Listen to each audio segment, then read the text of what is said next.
Whoa, that starter gear needs some dentures.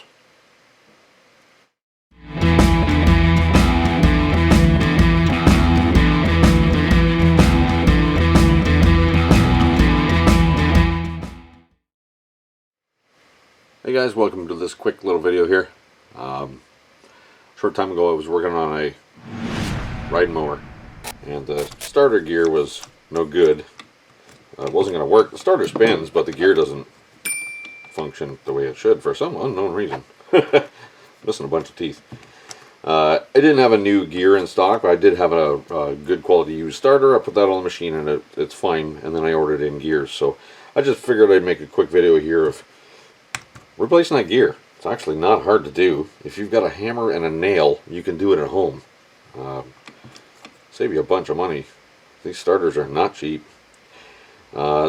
This is a 16-tooth version. There are a few different versions of starters for these. This starter happens to have a clutch on it, but it doesn't matter because the gears are they're different for each starter, but this happens to be a real simple one. So on with it.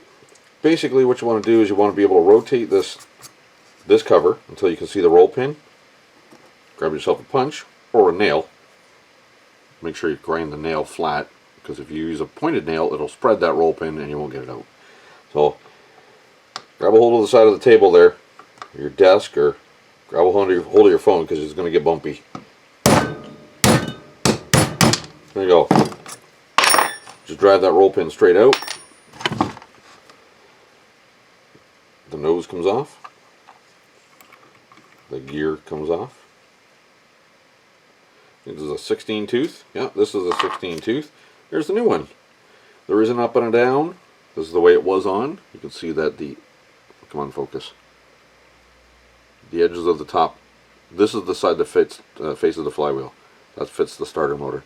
These are beveled up here. There's a new one. They're beveled here and flat here. And it also actually says on the gear. Let's see if we can get you that shot. It says this side up. So put that side up. And you just slide her on. Put this back together. Rotate it so you can see the hole through everything. Hold on. And we're going to center it in its shaft.